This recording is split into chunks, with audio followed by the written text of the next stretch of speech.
La Bible en un an. Job chapitre 12 à Job chapitre 15. Psaume 39. Proverbe 21, 30 à 31. Lecture du 24 août.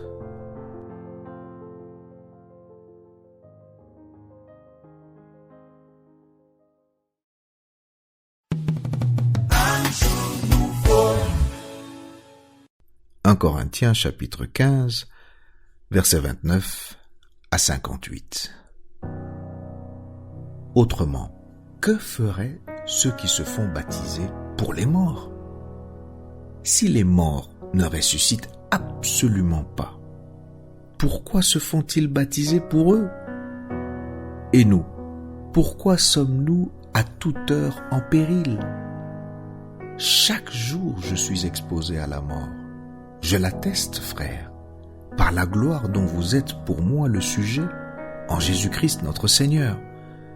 Si c'est dans des vues humaines que j'ai combattu contre les bêtes à Éphèse, quel avantage m'en revient-il? Si les morts ne ressuscitent pas, mangeons et buvons, car demain nous mourrons. Ne vous y trompez pas.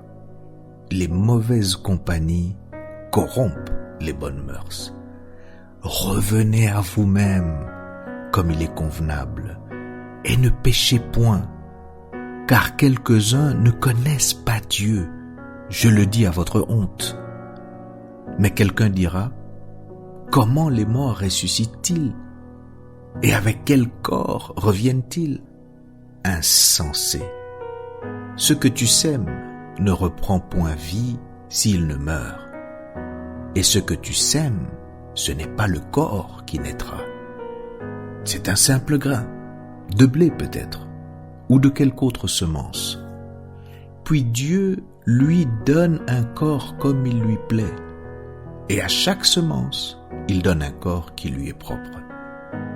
Toute chair n'est pas la même chair, mais autre est la chair des hommes, autre celle des quadrupèdes, autre celle des oiseaux, autre celle des poissons.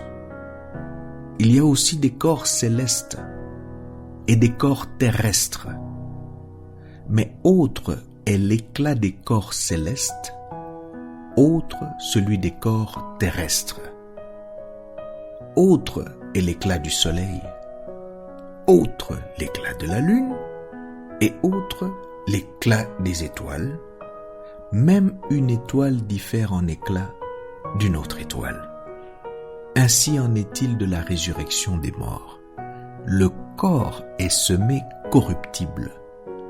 Il ressuscite incorruptible. Il est semé méprisable. Il ressuscite glorieux. Il est semé infirme. Il ressuscite plein de force. Il est semé corps animal, il ressuscite corps spirituel. Il y a un corps animal, il y a aussi un corps spirituel. C'est pourquoi il est écrit, le premier homme, Adam, devint une âme vivante. Le dernier Adam est devenu un esprit vivifiant. Mais ce qui est spirituel n'est pas le premier. C'est ce qui est animal. Ce qui est spirituel vient ensuite. Le premier homme, tiré de la terre, est terrestre. Le second homme est du ciel. Tel est le terrestre. Tels sont aussi les terrestres. Et tel est le céleste.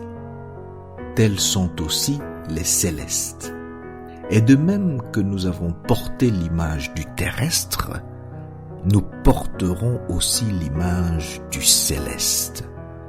Ce que je dis, frère, c'est que la chair et le sang ne peuvent hériter le royaume de Dieu et que la corruption n'hérite pas l'incorruptibilité. Voici, je vous dis un mystère. Nous ne mourrons pas tous, mais tous nous serons changés en un instant, en un clin d'œil, à la dernière trompette. La trompette sonnera et les morts ressusciteront incorruptibles. Et nous serons changés. Car il faut que ce corps corruptible revête l'incorruptibilité et que ce corps mortel revête l'immortalité.